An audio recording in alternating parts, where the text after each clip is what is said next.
All right, what's up, guys? Are you ready to use ChatGPT to win contracts, right? Now, you guys have heard the AI craze, and listen, AI is here to stay. AI is not going anywhere. However, I got a disclaimer before I get into the video. Got a disclaimer. ChatGPT and AI is not to replace the actual skill set of doing government contracting, right?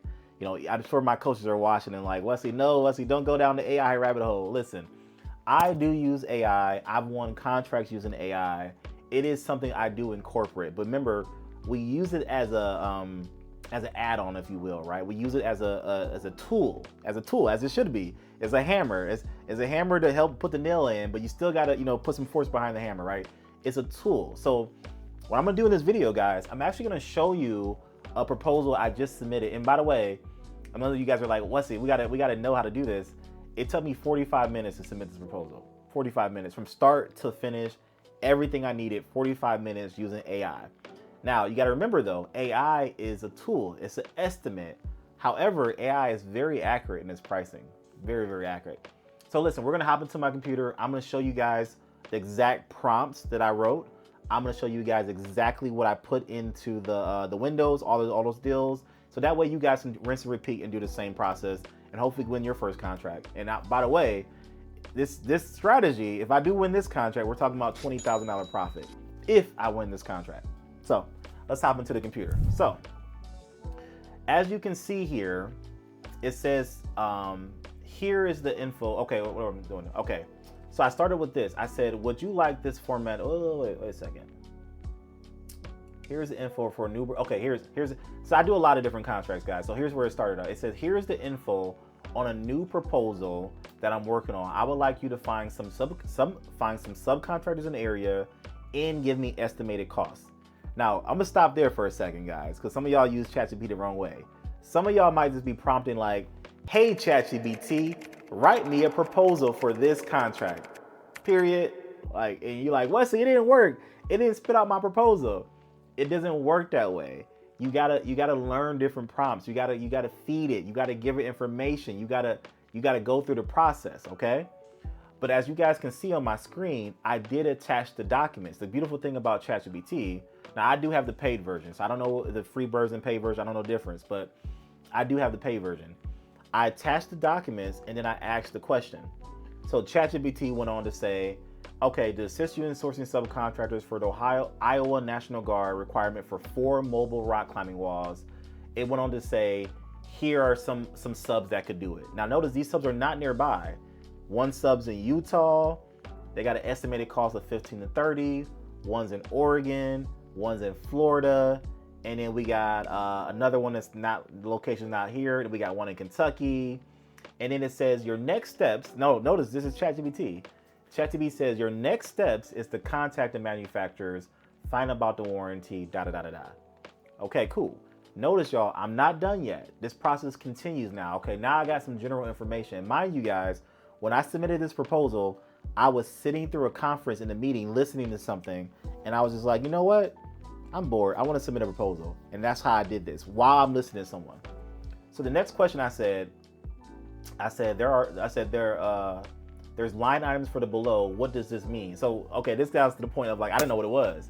I said, here are the line items. When I mean by line items, like here are the pricing sheet items. Like the government wants 4 rock climbing walls and they want 4 IUID labels.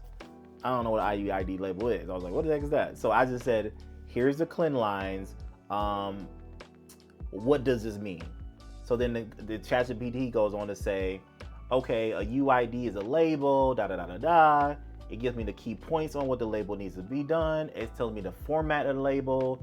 It tells me all the requirements around a label. It tells me why I need to have a label. It tells me who's required to have the label, which is the subcontractor or the manufacturer. So it goes on to all that information. And then I said, okay, according to the product description, what is the estimated cost per climbing wall? So again, I'm just getting pieces of information. So now my next question is, what is the estimated cost per climbing wall? I want to know per wall. And I had to attach the document again. And by the way, guys, you guys can see here, actually, I'll bring up one of the documents. Let's see here. I think I already have it open.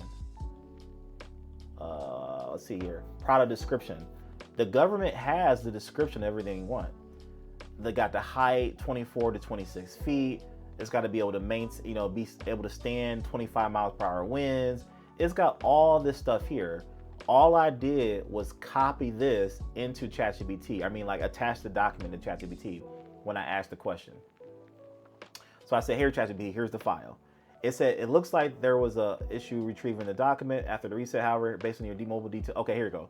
So here are the details. So the ChatGPT said, a minimum estimated cost per wall is $15,000 to $25,000, and that's for a used or basic model. Then it says a maximum estimated price per wall is $38,000 to $45,000, and that's for a new and fully equipped model. It said the total estimated cost for 4 units is anywhere between, basically on the low end, $60,000, on the high end, $180,000. But basically it's saying for the minimum, $60,000 to $100,000, or for the maximum, $152,000 to $180,000. Now, notice y'all, I'm doing every step of the process. So the next step here, it says, or I put in ChatGPT, I said, what is the estimated lead time for delivery? Why did I ask that question? Well, if you guys take the time to pull up this opportunity, which you can look up yourself, the government asks for a lead time. If I pull up the question here it is, here's the questionnaire. The government says, what is the estimated delivery lead time? So the government asked me. So I said, all right, I'm gonna give them the answer. So that's why I gave an estimate. Hey, listen, hope you're enjoying the content. Give me like 1 minute. Listen, if you have a cage code and you're watching this content, you're like, Wesley, I wanna get to the bag. I wanna win a contract just like the people I'm watching. Well, then guess what? We can help you get there. Now you gotta apply. You have to apply to work with us, but we can help you get there. If you're like, Wesley, I'm sick and tired of being sick and tired. I've had my cage code for 2 years, 3 years. I've never submitted a single proposal. Then guess what? I'm giving you permission to apply for the contractingblueprint.com. If you go to the link below, you can apply for a call with our team member, and we'll tell you about our mentorship program. If you're serious, if you're like, Wesley, I'm serious now, it's time for me to make a decision, it's time for me to take this seriously and lock arms with a proven system. Guys, listen, our students have been awarded over $100 million in contracts, and we've only been coaching for about 2 years now. So if you're serious about that, go ahead and book a call and enjoy the rest of the video. I'm out. Peace. All right, now let's keep going. Now, we're not done yet. You guys are like, Wesley, are we ready to submit yet? Yes, we are, but we got to get some more information. So I got the estimated lead time. I got some of the distributors. But here's the thing is, I wasn't sure about the IUID label. Again, guys, don't worry about the topic about what I'm teaching about, but more about the process, right? So I wasn't sure about the label. So I said, how much would a label cost me? And again, I typed those exact words. And it says the label might be $6 per label. I said, oh, okay. So now I know how much the labels cost. So $24 in labels, okay, no big deal. I said, okay, now watch this, guys. I now have the product. I now have the manufacturer. I now have the pricing. What am I missing? The government said we need to have specs or blueprints on these things that you're proposing so that we know it meets our requirement. Oh, I ain't got specs. All right, let's go to ChatGPT. I said, hey, ChatGPT, are there any public specs online that I can download that match the salient characteristics of this proposal? Of course, ChatGPT says, here's one company, here's another company, here's another company, here's another company. And I'm gonna show you guys on my screen here. Let me pull it up. Oh, I think I already had it up. No, I don't. I'm gonna show you guys here. This is one of the companies here.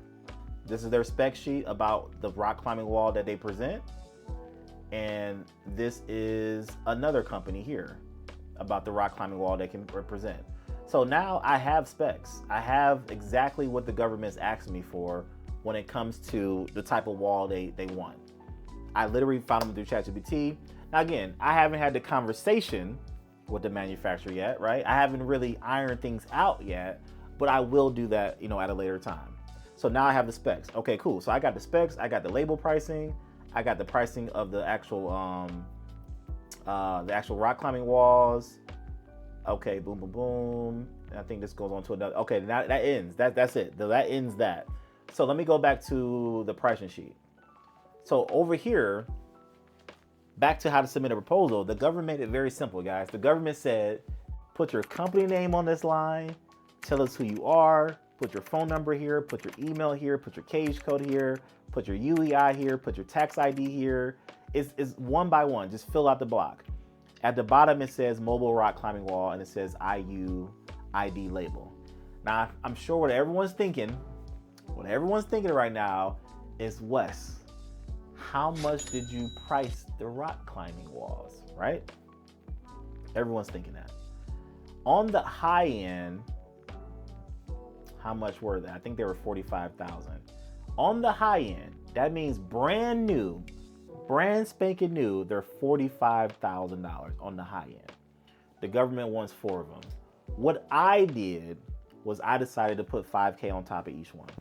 So it's about $20,000 profit. So what I did was I went ahead and put my profit on top of each one, put it on the line items. Because you guys got to remember, as the middleman, and for those who are new, some of you guys are like, Wesley, what is this process? What are you talking about? First of all, you lost me. Do you have a rock climbing company? No, I don't.